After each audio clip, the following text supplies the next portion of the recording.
Hello everyone, आप सभी का स्वागत है आपके अपने YouTube channel learning with Rakesh में। तो आज की इस वीडियो में हम बात करेंगे बिहार बोर्ड एग्ज़ाम 2024 10th का एक मॉडल पेपर है। इसी मॉडल पेपर से आप लोगों को क्वेश्चन कराया जाएगा और आपको पता होगा कि 50% ऑब्जेक्टिव रह रहा है क्वेश्चन। तो आप सभी को ये टारगेट का जो आपको स्क्रीन पर दिख रहा होगा, टारगेट का ऑब्जेक्टिव क्वेश्चन एंड आंसर इसमें दिया हुआ है। इसमें मॉडल पेपर है ऑब्जेक्टिव क्वेश्चन। तो आप किसी भी अपने नज़दीकी दुकान से आप ले सकते हैं इस बुक को और इससे बेहतर तैयारी कर सकते हैं। तो चलिए इसी मॉडल पेपर से हम कुछ क्वेश्चन आप लोगों को कराएंगे। इसमें सब दिया हुआ है, जैसे यहाँ क्लास 10th का है, ये मॉडल पेपर क्लास 10th का है और इसमें ऑब्जेक्टिव क्वेश्चन और आंसर है। मॉडल पेपर है, नए पैटर्न के वस्तुनिष्ठ प्रश्नों का विशेष संग्रह है। जैसे नए पैटर्न पर कैसे पूछा जाएगा, इसमें सब दिया हुआ है। तो चलिए बिना टाइम वेस्ट किए हुए हम लोग आगे बढ़ते हैं। तो चलिए हम लोग क्वेश्चन की ओर चलते हैं। हम लोग का क्वेश्चन है, 1 नंबर क्वेश्चन है। हम लोग का चैप्टर 1 है। चैप्टर 1 प्रकाश का परावर्तन तथा अपवर्तन। इसी से हम लोग आज ऑब्जेक्टिव क्वेश्चन को करेंगे। तो इसमें हम लोग का क्वेश्चन नंबर 1 कह रहा है, जल की एक गोलीय बूंद में व्यास के अनुदिश आपतित प्रकाश किरण की कितनी बार अपवर्तन होगा। तो हम लोग देखेंगे ऑप्शन में कैसे दिया है। तो हम लोग का ऑप्शन ए दिया है 4, हम लोग का ऑप्शन ए 4 दिया है, बी दिया है 3, बी क्या दिया है 3 और सी 2 दिया है और पूछ रहा है डी भी 1 दिया है। तो पूछ क्या रहा है, जल की एक गोलीय बूंद में व्यास के अनुदिश आपतित प्रकाश किरण की कितनी बार अपवर्तन होगा। तो ये जाहिर सी बात है, आप लोग को पता ही होगा, ये 1 हो जाएगा। हम लोग का आंसर राइट आंसर हो जाएगा 1। चलिए फिर हम लोग नेक्स्ट क्वेश्चन की ओर चलते हैं। क्वेश्चन नंबर 2 कह रहा है, लेंस में मुख्य फोकस की संख्या होती है। लेंस में मुख्य फोकस की संख्या होती है। ऑप्शन ए है 1, बी है 2, सी है 3 और डी है इनमें से कोई नहीं। तो हम लोग का सही उत्तर हो जाएगा ऑप्शन नंबर बी, 2 हो जाएगा। चलिए फिर हम लोग नेक्स्ट क्वेश्चन की ओर चलते हैं। क्वेश्चन नंबर 3 कह रहा है, समतल दर्पण द्वारा बना प्रतिबिंब होता है। समतल दर्पण द्वारा बना प्रतिबिंब होता है। ऑप्शन ए है वास्तविक, बी है काल्पनिक, सी है ए और बी दोनों यानी वास्तविक और काल्पनिक और डी ऑप्शन है इनमें से कोई नहीं। तो हम लोग का राइट आंसर हो जाएगा ऑप्शन नंबर बी, काल्पनिक। क्या होगा, काल्पनिक हो जाएगा। चलिए फिर हम लोग नेक्स्ट क्वेश्चन की ओर चलते हैं। हम लोग का क्वेश्चन नंबर 4 कह रहा है, सरल सूक्ष्मदर्शी में किसका उपयोग होता है। ऑप्शन ए है अवतल दर्पण, बी है उत्तल दर्पण और सी है अवतल लेंस और डी है उत्तल लेंस। तो हम लोगों को सबसे पहले समझना होगा कि इसमें दर्पण का प्रयोग होता है या लेंस का। तो क्वेश्चन है, सरल सूक्ष्मदर्शी में किसका उपयोग होता है। तो हम लोग का इसमें लेंस का उपयोग होता है। तो ये हम लोग का 2 ऑप्शन कट जाएगा, दर्पण है तो अब इसी में से कोई 2 होगा। तो हम लोगों का 2 उत्तल लेंस क्या होता है, उठा हुआ रहता है। तो हम सरल सूक्ष्मदर्शी में किसका उपयोग करते हैं, उत्तल लेंस का। तो हम लोग का राइट आंसर हो जाएगा ऑप्शन नंबर डी। चलिए फिर हम लोग नेक्स्ट क्वेश्चन नंबर 5 की ओर चलते हैं। अवतल दर्पण में आवर्धित काल्पनिक प्रतिबिंब बनाने के लिए वस्तु को कहाँ रखा जाता है। ऑप्शन ए है फोकस और ध्रुव के बीच, बी है वक्रता केंद्र से परे यानी पहले, सी है फोकस पर और डी है वक्रता केंद्र और फोकस के बीच। तो हम लोग का राइट आंसर हो जाएगा ऑप्शन नंबर ए, फोकस और ध्रुव के बीच रखेंगे तभी काल्पनिक प्रतिबिंब बनाने के लिए वस्तु को कहाँ रखा जाता है, यानी फोकस और ध्रुव के बीच। चलिए फिर हम लोग नेक्स्ट क्वेश्चन की ओर चलते हैं। क्वेश्चन नंबर 6 कह रहा है, किस दर्पण की फोकस दूरी चिन्हों की परिपाटी के अनुसार ऋणात्मक मानी जाती है। यानी चिन्ह परिपाटी का एक नियम होता है। चिन्ह परिपाटी का नियम किसमें, चैप्टर 1 में ही है चिन्ह परिपाटी का नियम। तो इसमें ऑप्शन ए है समतल दर्पण, बी है अवतल दर्पण, सी है उत्तल दर्पण और डी है क्या, इनमें से कोई नहीं। तो हम लोग का राइट आंसर हो जाएगा अवतल दर्पण, ऑप्शन बी हो जाएगा। चलिए फिर नेक्स्ट क्वेश्चन, क्वेश्चन नंबर 7 हम लोग का कह रहा है निम्नलिखित में से किस लेंस को अपसारी लेंस कहते हैं। अपसारी क्या, अपसारी, तो हम लोग अवतल लेंस को कहते हैं। हम लोग का राइट आंसर हो जाएगा ऑप्शन नंबर ए, अवतल लेंस को क्या कहते हैं, अपसारी लेंस। अवतल लेंस को अपसारी लेंस कहते हैं। तो हम लोग का सही उत्तर हो जाएगा अवतल लेंस। और उत्तल लेंस को क्या कहते हैं, अभिसारी, क्या कहते हैं, अभिसारी लेंस, अभिसारी लेंस इसको कहते हैं। चलिए फिर हम लोग नेक्स्ट क्वेश्चन की ओर चलते हैं। क्वेश्चन नंबर हम लोग का 8 कह रहा है एक अभिसारी किरण पुंज समतल दर्पण पर आपतित होती हैं, परावर्तित किरण पुंज होगा, यानी परावर्तित किरण पुंज क्या होगा। ऑप्शन ए है अपसारी, बी है अभिसारी, सी है समानांतर और डी है इनमें से कोई नहीं। तो हम लोग का सही उत्तर हो जाएगा अभिसारी।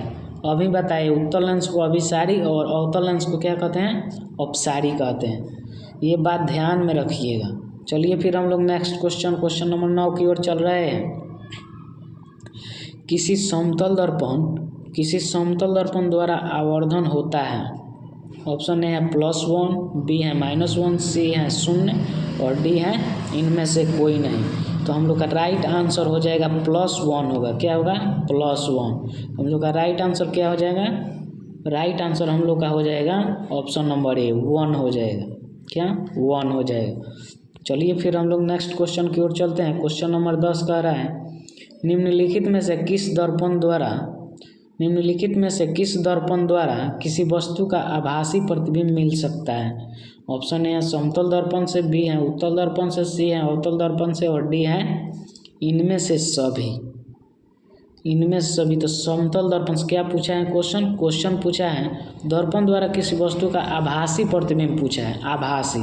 तो आभासी प्रतिबिंब हम लोग को तीनों से बन जाएगा, हम लोग का तीनों से आभासी प्रतिबिंब मिल सकता है। तो हम लोग का राइट आंसर क्या हो जाएगा, हम लोग का राइट आंसर हो जाएगा ऑप्शन नंबर डी, इनमें से सभी। चलिए फिर हम लोग नेक्स्ट क्वेश्चन की ओर चलते हैं। क्वेश्चन नंबर 11 कह रहा है आकाश का नीला रंग होना किस परिघटना का परिणाम है, किस परिघटना का परिणाम है। ऑप्शन ए है परावर्तन, बी है अपवर्तन और सी है प्रकीर्णन, डी है इनमें से कोई नहीं। तो हम लोग का राइट आंसर हो जाएगा ऑप्शन नंबर सी, ये प्रकीर्णन के कारण होता है। क्या, प्रकीर्णन। चलिए फिर हम लोग नेक्स्ट क्वेश्चन नंबर 12 को देखेंगे। 12 नंबर क्वेश्चन कह रहे हैं विरल माध्यम से सघन माध्यम में जाते ही किरण मुड़ जाती है। ऑप्शन ए अभिलंब की ओर, बी है अभिलंब से दूर, सी है अभिलंब के साथ संपाती और डी है इनमें से कोई नहीं। तो हम लोग का सही आंसर हो जाएगा ऑप्शन नंबर ए। क्या होगा, ऑप्शन ए, अभिलंब की ओर।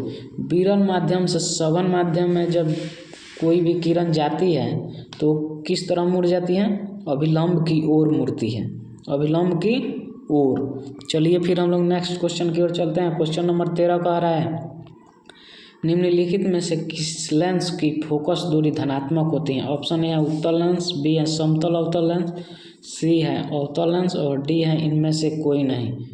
तो हम लोग का सही उत्तर हो जाएगा ऑप्शन ए, उत्तल लेंस की क्या होती है, धनात्मक होती हैं फोकस दूरी, क्या होती है, धनात्मक। ऑप्शन हो जाएगा ए, हम लोग का right answer option number A हो जाएगा।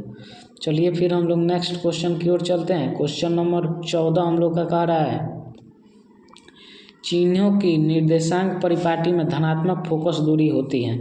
ऑप्शन ए है उत्तल लेंस की, बी है उत्तल दर्पण की और सी है अवतल दर्पण की और डी ऑप्शन दिया है ए और बी दोनों की। तो हम लोग को उत्तल लेंस की और उत्तल दर्पण की और सी है अवतल दर्पण की, डी है किसके, ए और बी दोनों, यानी उत्तल लेंस की भी और उत्तल दर्पण की भी।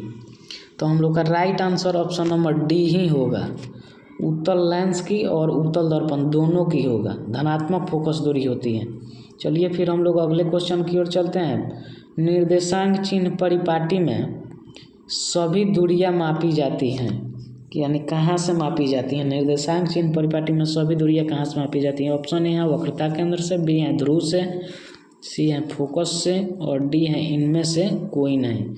तो हम लोग का राइट आंसर हो जाएगा ऑप्शन बी। कहाँ से मापी जाती है? ध्रुव से मापी जाती है। चलिए फिर हम लोग नेक्स्ट क्वेश्चन की ओर चलते हैं। क्वेश्चन नंबर 16 कह रहा है, सघन माध्यम से विरल माध्यम में गमन करने पर आपतन कोण I नॉट इक्वल टू 0 और अपवर्तन कोण x या अपवर्तन कोण r है। ये क्या है? r में क्या संबंध होता है? ऑप्शन ए है I is greater than r, B है I बराबर r, सी है r is greater than I और डी है r बराबर I बराबर 0। तो हम लोग का राइट आंसर हो जाएगा ऑप्शन नंबर सी। क्या होगा? ऑप्शन नंबर सी हो जाएगा, r is greater than I हो जाएगा। r बड़ा होगा और I छोटा होगा। चलिए फिर हम लोग अगले क्वेश्चन नंबर 17 हम लोग का कह रहा है, निम्न में से कौन सा पदार्थ लेंस बनाने के लिए प्रयुक्त नहीं किया जा सकता है? ऑप्शन ए है जल, बी है कांच, सी है प्लास्टिक और डी है मिट्टी। क्या है? मिट्टी। तो हम लोग को सही से पढ़ना है, क्वेश्चन को पहले ध्यान से पढ़िएगा। ये पूछा है नहीं किया जा सकता है, लेंस बनाने में प्रयुक्त नहीं किया जा सकता। जाहिर सी बात है हम लोग मिट्टी का प्रयोग नहीं करते हैं, तो ऑप्शन नंबर हम लोग का डी आंसर हो जाएगा। ऑप्शन नंबर क्या होगा? डी आंसर हो जाएगा। चलिए फिर हम लोग नेक्स्ट क्वेश्चन की ओर चलते हैं। क्वेश्चन नंबर 18 हम लोग का कह रहा है, एक उत्तल लेंस की क्षमता 1 डायोप्टर है तो उस लेंस की फोकस दूरी है। ऑप्शन ए है +10 सेंटीमीटर, बी है -10 सेंटीमीटर और सी क्या है +100 सेंटीमीटर और डी है -100 सेंटीमीटर। तो हम लोग का राइट आंसर होगा +100 सेंटीमीटर, ऑप्शन नंबर सी। क्या होगा? Option C. चलिए फिर हम लोग नेक्स्ट क्वेश्चन की ओर चलते हैं। क्वेश्चन नंबर हम लोग का 19 का आ रहा है, किसी बिंब का वास्तविक तथा समान साइज का प्रतिबिंब प्राप्त करने के लिए बिंब को उत्तल लेंस के सामने कहाँ रखना चाहिए, यानी कहाँ रखेंगे? ऑप्शन ए है लेंस के मुख्य फोकस पर, बी है फोकस दूरी की दुगुनी दूरी पर, सी है अनंत पर और डी है लेंस के प्रकाशिक केंद्र तथा मुख्य फोकस के बीच। तो हम लोग का राइट आंसर होगा ऑप्शन नंबर बी, फोकस दूरी और फोकस दूरी की दुगुनी दूरी पर रखेंगे। तो हम उम्मीद करते हैं कि ये क्वेश्चन आप लोगों को बहुत अच्छे से समझ में आया होगा। तो इस प्रकार से डेली आप लोगों को 20 क्वेश्चन आप लोगों को कराया जाएगा और सारे क्वेश्चन यहीं से आएंगे, सारे क्वेश्चन यहीं से आएंगे। तो आप लोग इस वीडियो को ज़्यादा से ज़्यादा शेयर कीजिएगा। उम्मीद करते हैं कि आप लोग समझ गए होंगे। तो चलिए हम फिर मिलते हैं नेक्स्ट वीडियो में।